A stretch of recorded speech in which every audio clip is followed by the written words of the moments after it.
Saudara-saudari terkasih, apakah saudara sudah memulai hari ini dengan penuh sukacita dan punya niat untuk berbuat baik meskipun kecil? Semoga Tuhan memberkati niat baik saudara. Hari ini saya ingin mengajak kita untuk menyadari kebenaran, karena kebenaran itu bisa membebaskan kita. Dalam banyak hal dalam kehidupan kita seringkali meyakini sesuatu yang tidak benar.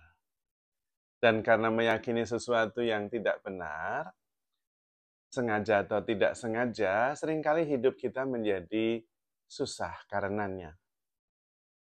Salah satu yang sebagai contoh saja, kita merasa dan bertindak dengan penuh keyakinan kalau kita jalan, kalau kita berlari, naik sepeda, yakin bahwa dunia ini, bumi ini datar.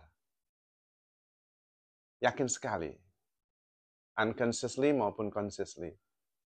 Padahal ya itu tidak tepat karena itu sebetulnya bumi ini bulat. Kita juga seringkali meyakini sehingga kita tenang-tenang saja ketika kita berjalan bahwa bumi ini diam, stabil, statis, padahal muter terus. Nah, itu sekedar contoh. Dan kita bertindak dengan tenang karena seolah-olah memang itu keyakinan yang benar. Meskipun keliru, kenyataannya tidak seperti itu. Tetapi tidak begitu berpengaruh, terutama terhadap diri kita. Yang berpengaruh kalau kita meyakini sesuatu yang keliru tentang diri kita. Contohnya, yakin bahwa saya ini sebetulnya nggak pantas dicintai. Saya tidak cukup baik. Saya tidak dicintai oleh Tuhan. Saya banyak melakukan kesalahan. Itu yang seringkali kita yakini. Saya tidak cukup berharga. Nah, kalau mengalami seperti itu, mari kita membawanya ke dalam firman Tuhan. Ketika kita menghadapkan keyakinan itu dengan firman Tuhan, ternyata itu keliru.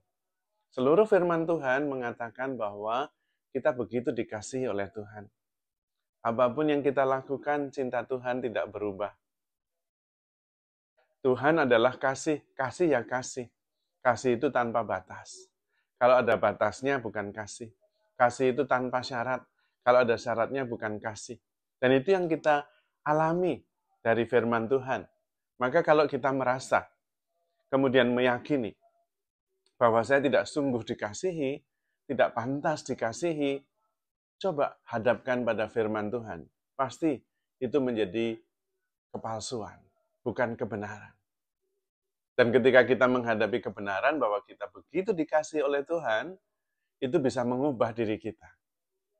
Kita bisa menjadi lebih bersemangat, kita bisa menjadi lebih hidup, kemudian kita lebih bersyukur, kemudian kita juga bisa memancarkan kasih yang sama.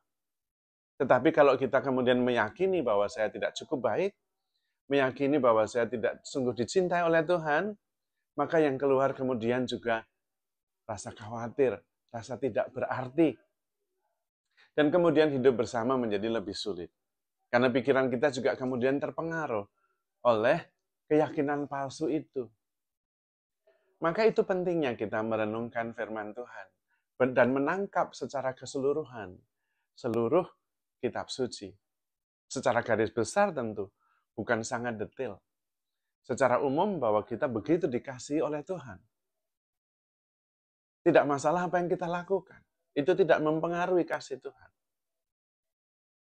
Keyakinan palsu saja yang mengatakan bahwa saya tidak cukup baik karena saya melakukan ini. Dan karena itu cinta Tuhan berkurang. Tidak pernah. Tuhan tidak pernah menyerah mencintai kita. Dan Allah adalah kasih. Kasih ya kasih. Tidak bisa berubah. Kasih menjadi tidak kasih. Bukan. Allah tetap kasih. Dan tanpa syarat, tanpa batas. Dan itu yang seharusnya menjadi keyakinan. Karena itulah kebenaran. Maka benar bahwa kebenaran itu akan membebaskan engkau. The truth will set you free. Itu benar. Itu yang membuat kita bertumbuh, mampu mengasihi, mampu berbuat baik, karena kita meyakini kebenaran, bukan meyakini sesuatu yang tidak benar. Maka penting kita merenungkan firman Tuhan dan kemudian mengalami. Dan kasih itu mempersatukan kita. Kita diminta untuk bersatu, karena bersatu itu tanda bahwa kita hidup atas dasar kasih. Tuhan sendiri ingin kita bersatu dengannya. Karena memang kasih selalu bertujuan agar yang dikasihinya bersatu dengan Dia. Selalu bersama dengannya. Di mana Tuhan ada, kita pun berada. Dan bagi kita itulah yang penting. Itulah hidup dalam kelimpahan. Ketika kita bisa mengasihi, kita tinggal di dalam Allah karena kita mengenal Allah dan menjalankan apa yang dikehendaki oleh Allah. Dan kita bisa mengasihi itu. Karena kita itu juga adalah kasih. Sejak diciptakan sampai selama-lamanya, Anda dan saya adalah kasih. Kita adalah perwujudan kasih Allah. Karena ketika Tuhan menciptakan kita diciptakan serupa dan segambar dengan Tuhan sendiri, yang adalah kasih. Maka, mengasihi menjadi sangat penting. Dan itu juga yang oleh Tuhan Yesus dipesankan kepada kita, bahkan sebagai perintah. Itu satu-satunya hal yang diungkapkan secara jelas sebagai perintah oleh Tuhan sendiri. Inilah perintahku. Hendaklah kalian saling mengasihi. Seperti aku mengasihi kamu. Itu menegaskan bahwa kita selalu dikasihi Tuhan, dan kemudian Tuhan meminta kita juga selalu mengasihi. Kita hidup digerakkan oleh belas kasih. Sehingga kita hidup di dalam kebenaran. Dan kebenaran itulah yang membebaskan kita. Namun kita sadar dari pengalaman, dari cara kita dibesarkan, seringkali kita kemudian meyakini sesuatu yang bukan kebenaran. False belief. Salah satu contohnya adalah meyakini bahwa saya tidak pantas dicintai. Saya tidak cukup baik untuk dicintai. It's not true. Itu kepalsuan, bukan kebenaran. Kebenarannya adalah Allah adalah kasih, selalu mengasihi kita, dan kita diciptakan serupa dan segambar dengan Allah yang adalah kasih. Karena itu kita mempunyai kemampuan untuk mengasihi dan kita pantas untuk dicintai. Maka saudara-saudari terkasih, handle yourself with care because you are loved. Tuhan memberkati.